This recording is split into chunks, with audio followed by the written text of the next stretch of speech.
Ben 10 mom say this. Thank you, my God, for not leaving my son. You cover him. Red heart emoji. Well, good for her, because he ain't gonna be able to walk no more, according to rumors. Ben 10 paralyzed. They didn't make it public yet. I'm gonna catch your name and pick out when I post this. Okay, bro, please. So, LOL. I don't want to be in none of that. Ben 10 mom say this. Thank you, my God, for not leaving my son. You cover him. Red heart emoji.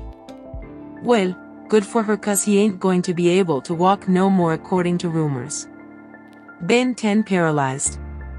They didn't make it public yet. I catch your name and pick YL when I post this. Okay, bro. Please. So, lol. I don't want to be in none of that BR mess. Ben 10 is paralyzed and J Prince Jr. could be arrested for it. The son of one of the most powerful men in hip-hop history arrested because a man who wrote out for him is now laying in a hospital bed unable to move his legs. April 8, Houston. A restaurant called Confessions. All-Star Jr. was trying to leave the building. J Prince Jr. found out he was there and made a call, assembled his people, sent them to that elevator. Ben 10 showed up out of loyalty and caught multiple bullets. Now he can't walk and Prince Jr. could be in trouble real soon. Here's exactly what happened inside that restaurant, who was there, how the shooting went down, and why J Prince Jr. is the one wearing cuffs when he never fired a single shot. Let's get into it. Alright, fam. To understand how we got here, we need to go back and set the table, cause a lot of YL hearing these names and you don't fully know the weight behind them. So, let me break it down for you real quick. First, J Prince Jr. Now, if you know anything about Houston rap politics, you know the Prince family is not a family you play with. His father, James Prince Sr., built Rap-A-Lot Records from the ground up. We're talking the label that gave the world the Ghetto Boys, Scarface, and helped launch some of the biggest careers in Southern hip-hop. The Prince name in Houston carries generational weight. Generational. These aren't just music industry people. This family has real street credibility, real connections, and a reputation that stretches far beyond the music business. J Prince Jr., James Prince Jr., has been living in that shadow and trying to carve his own lane. But the problem is, and I'm going to keep it a 100 with YL, JR's name keeps coming up in situations that have nothing to do with music. We've seen him get pulled over in Miami. We've seen him in situations with finesse 2 times. And now his name is attached to one of the most serious incidents of 2026. And this time, it ain't just internet smoke. There are cameras, there are witnesses, there's a man in a hospital bed who may never walk again. Now, let's talk about NBA Ben 10. Real name Ben Anthony Fields. Ben 10 is one of NBA Young Boys affiliates, part of that Never Broke Again camp. If you follow YB's world at all, you know that camp is deep. It's loyal and it's not soft. Ben 10 has been riding with that team for years. It's not some random. He's a real figure in the Baton Rouge street rap scene. A guy who people in that culture respect, which makes what happened to him even more shocking because this was not some random victim. This was a man who came to Houston with his people and ended up on the wrong end of a situation that honestly fam never should have involved him the way it did. And then we got All-Star Jr., real name Jeremy Ford. Born February 6, 1994 out of Detroit, Michigan. Specifically Joy Road on the west side before moving to the east side. All-Star Jr. came up as part of the Detroit collective All-Stars Ball Hard alongside T Grizzly, All-Star Lee, and All-Star Poe. This is a Detroit street rapper gang. Not the soft boy, not a clout chaser. A man from the D who built his reputation in one of the toughest rap cities in America. It's got mixtapes. It's got history. And on the night of April 8, 2026, he proved he wasn't going out without a fight.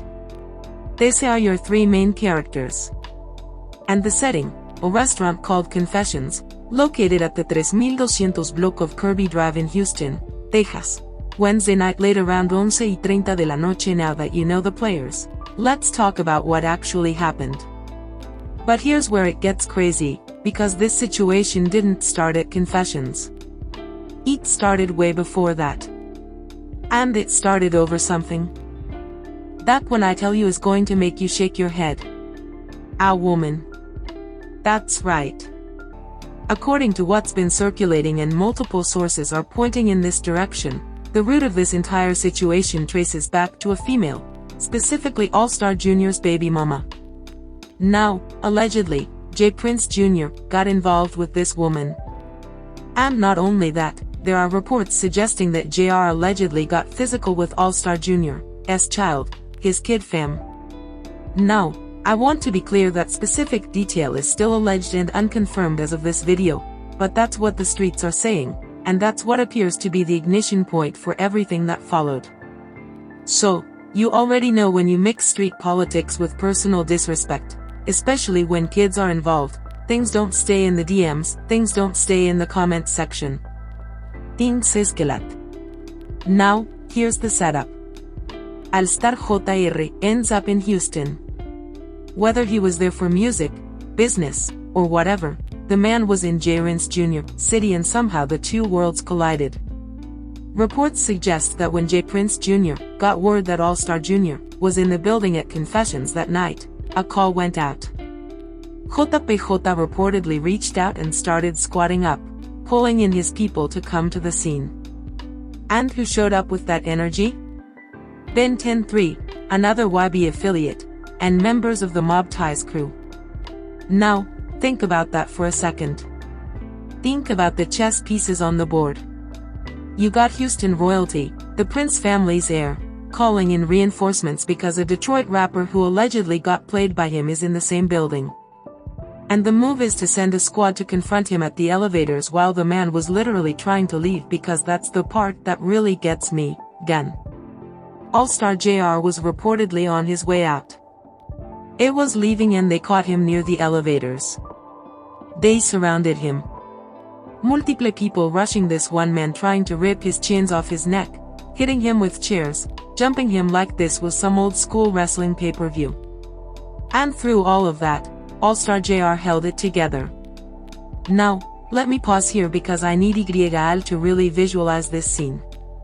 You got one man, one being swarmed by a crew in a restaurant. It gets taken to the ground. People are swinging, chairs flying. It looked, by all accounts, like it was going to be a one-sided beatdown. But here's what really happened. And this is the part that changed everything. The gun fell out. One of the people in Ben 10's crew allegedly was carrying. And during the chaos of the fight, the weapon hit the floor. An All-Star Jr., who reportedly was not even strapped that night because he may have been a felon, grabbed that gun, their own gun. And that's when everything shifted. Boom. Boom. Boom. Just like that, the power dynamic in that restaurant flipped completely. At approximately 11:30 de la noche on Wednesday, April 8, 2026, Houston police responded to gunfire at Confessions restaurant on Kirby Drive. What they found when they arrived was chaos. 2 victims shot. Lieutenant R. Wilkins of the Houston Police Department stepped to the cameras and described what investigators found on the scene. 1. Victim had been shot multiple times in the torso. The other had been struck in the lower extremities, legs, arms, all over, multiple wounds. Now, the streets started talking immediately. 3200 Kirby Drive, at the Confessions nightclub just behind me upstairs. It's a bar/diagonal restaurant type location tonight. There was probably 20-30 people in there and several servers and everything. Got some pretty good video. We got 2 victims on the scene right now. This is a shooting. We got 2 victims. Let's see. One's been shot multiple times in the torso, probably in his late 20s. Another one's been shot in the extremities and the lower extremities and also all throughout his arms and everything several times. Ooh, and he's probably in his mid-20s. They're both transported local hospitals right now and they're both in very critical condition. So, my name's Lieutenant R. Wilkins, WILKNS. Within hours of the incident, word began spreading that one of those victims was NBA Ben 10. And the condition reports coming through were grim, not just shot, not just injured, critical. ICU intensive care. But it gets worse than that because according to multiple sources, and this is where the paralysis rumors come in, Ben 10 reportedly took damage that is going to affect him for the rest of his life. The man may not walk again, fam. That's not confirmed officially yet. The family and his team have not made a public statement about paralysis specifically, but the streets know, and the people close to the situation know. And when you look at the fact that there are 0 photos of Ben 10 since this happened, no peace signs, no I'm good posts, no nothing from him or his immediate circle, that silence speaks volumes. OG Monique, the mother of YB affiliate OG33, did take to Instagram to say that Ben 10 is alert and to stop the false stories about his death. And that's important. The man is alive. But alert is not the same as okay. Alert is not the same as going to be walking out of here next week. The distinction matters and we need to be real about that. Meanwhile, All-Star Jr. walked out of that building.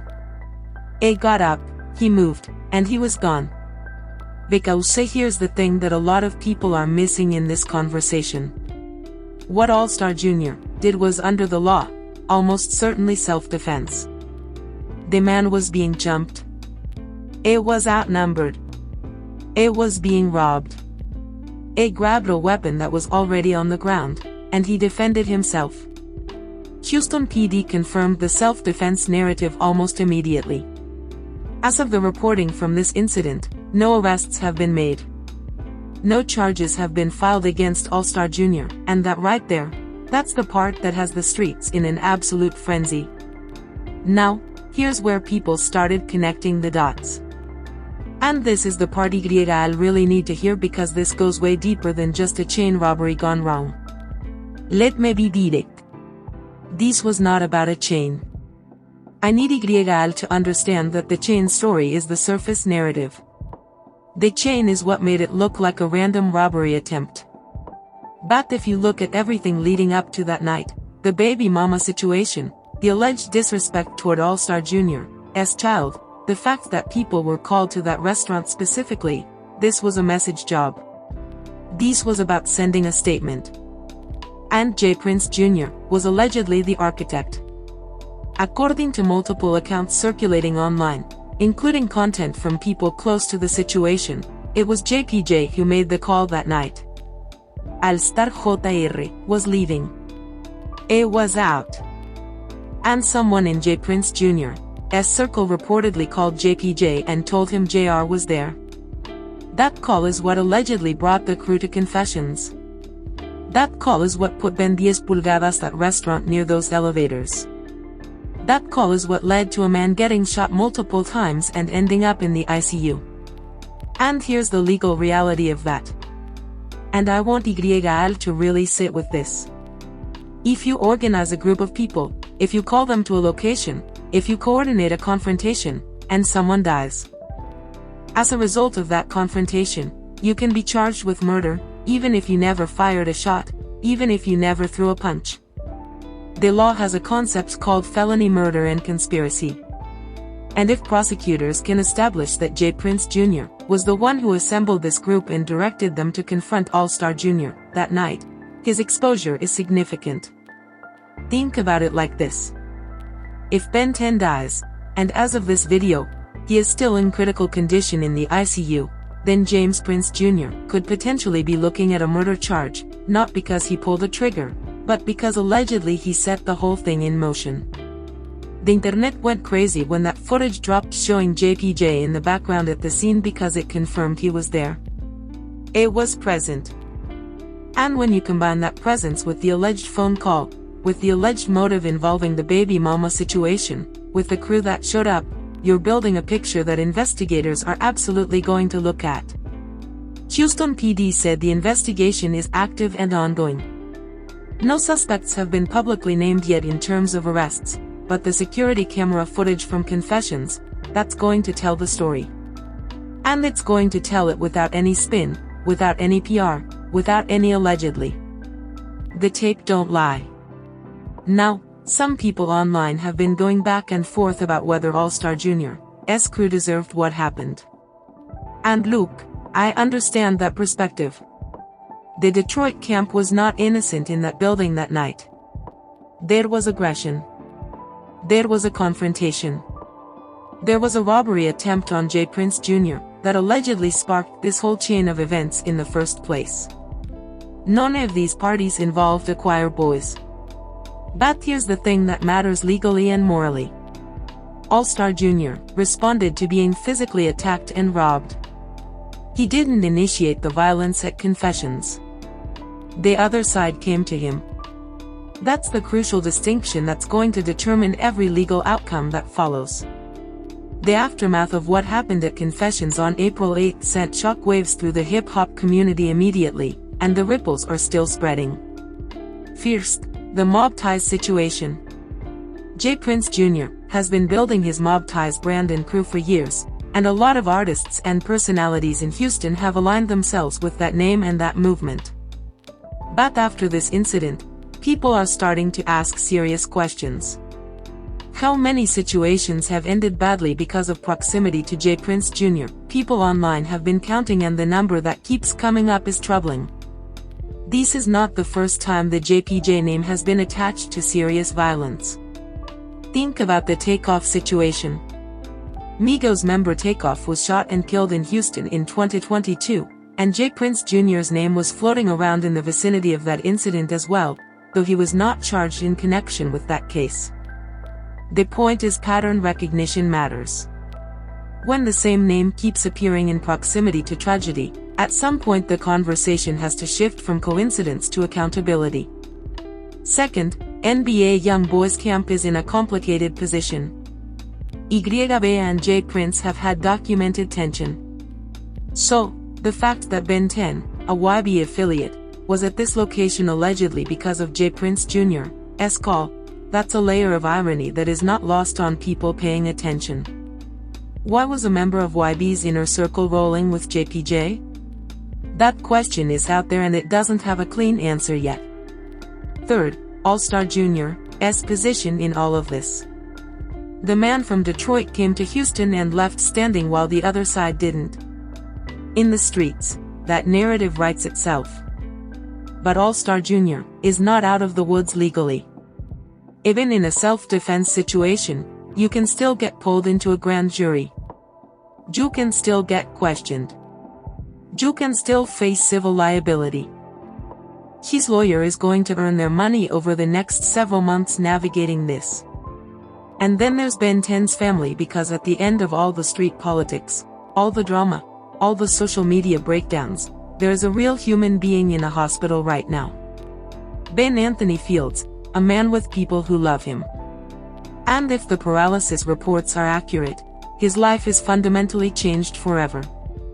Not because of some grand beef he was deeply invested in, but allegedly because he showed up to support someone who put him in a situation he never should have been in to begin with. That's the part that should make people think twice, because Ben 10 didn't start this. Ben 10 allegedly came because he was called. And now Ben 10 is the one paying the highest price. Let me zoom out for a second, because this situation is bigger than just J. Prince Jr. and NBA Ben 10. This is a story about power, about loyalty, and about how quickly both of those things can get people killed or permanently injured in these streets. It is the real tea. The hip-hop industry has always existed on the border between entertainment and street culture. And for the most part, artists and industry figures find a way to navigate that line without crossing into genuine tragedy. But when you have people, regardless of their last name, regardless of their industry connections, who use their position to direct street action, that's when lives get destroyed. That's when the music stops mattering and the real-world consequences hit hard. J. Prince Jr. is the son of a legend. But being the son of a legend doesn't give you the right to allegedly orchestrate situations that result in people getting shot and paralyzed. The Prince name carries weight in Houston, but that weight comes with responsibility. And right now, based on everything coming out, it looks like that responsibility was not honored on the night of April 8th. The question this community has to wrestle with is one that comes up over and over and over again. At what point do we stop making excuses for powerful people when those powerful people contribute directly or indirectly to the destruction of regular people who are loyal to them? Ben 10 was loyal. Ben 10 showed up, and now Ben 10 is fighting for his life and allegedly fighting for his ability to walk. And J. Prince Jr., he was in that building. It's in those videos. And if Houston PD and prosecutors do their jobs, he's going to have to answer some very serious questions, because here's what the security cameras are going to show, fam. Cameras don't have loyalty. Cameras don't have a mob ties affiliation. Cameras don't care whose daddy built Rap-A-Lot. The cameras just record. And what they recorded that night at Confessions on Kirby Drive is going to be the deciding factor in how this whole story ends. If Ben 10 pulls through, and we genuinely hope he does, because regardless of the circumstances, no one deserves to be in that condition, then J. Prince Jr. might dodge the most serious legal exposure.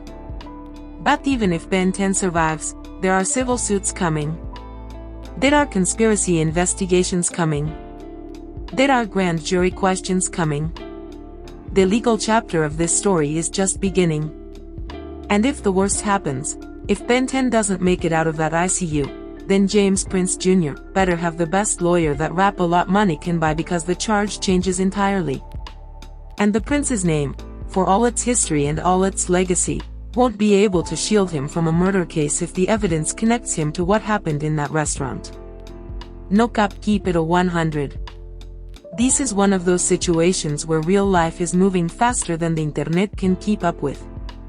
The investigation is active, the cameras have the footage, and the streets already know what happened. It's just a matter of whether the courts are going to catch up.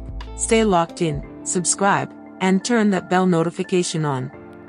Because the moment anything breaks on this story, arrests, charges, Ben 10 updates, anything, we're going to be right here breaking it down with no filter, no fluff, and no cap. YL know the brand. Real, recognize, real. EAJ catch you on the next.